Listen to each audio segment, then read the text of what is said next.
반짝이는 눈빛 눈이 부셔 매일 날 감싸주는 손길.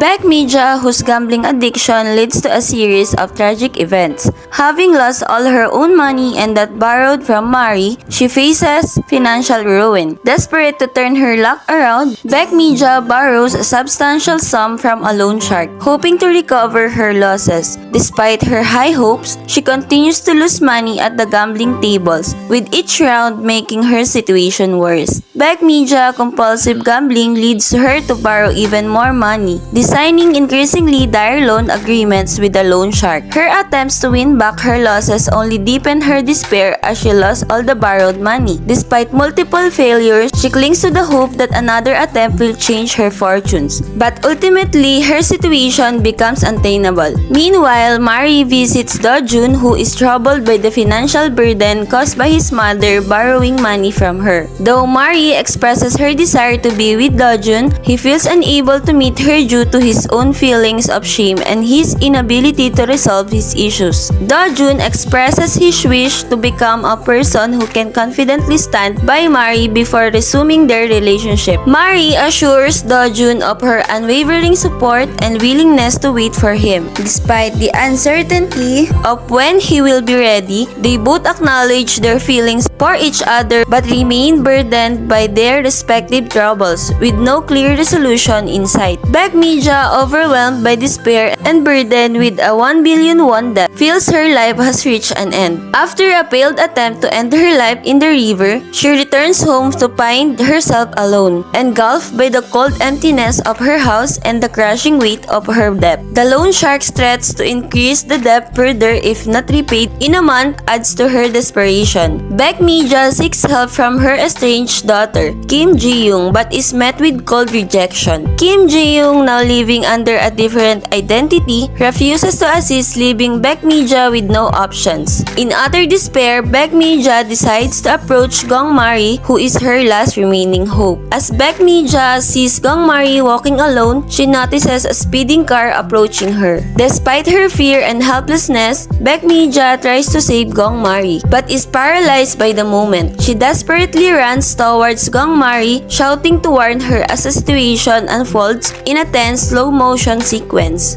Baek Mi Ja, in a desperate attempt to save Gong Mari from oncoming black sedan, throws herself in front of the car. She successfully pushes Gong Mari out of harm's way but ends up with her right hand crushed under the vehicle. In excruciating pain, Baek Mi Ja tells Gong Mari to borrow 1 billion won, her voice weakening as she tries to comfort the distressed Gong Mari. An ambulance arrives and Baek Mi Ja is rushed to the hospital with severe injuries. Gong Jin-taek, Gong Mari's guardian, arrives at the hospital, initially relieved to find Gong Mari only lightly injured. However, he is deeply troubled when he learns that Baek Mi Ja's right hand is irreparably damaged, requiring extensive treatment and rehabilitation. Gong Jin-taek feels immense guilt over Baek Mi Ja's sacrifice and asks the doctor to do everything possible to save her. Later, Gong Jin-taek visits Baek Mi Ja in her hospital room to express his gratitude. He finds Park Do Jun, Baek Mi Ja's son, beside her and realizes the depth of their sacrifice. Gong Jin-taek gives Park Do Jun 1 billion won as compensation for saving Gong Mari's life. However, just as Baek Mi Ja clutches the money, a loan shark enters the room, claiming the money as repayment for Baek Mi Ja's debt. Despite her pleas, the loan shark takes the money, leaving Baek Mi Ja in despair. She is left alone in her hospital room, overwhelmed by pain and the sense of having lost everything.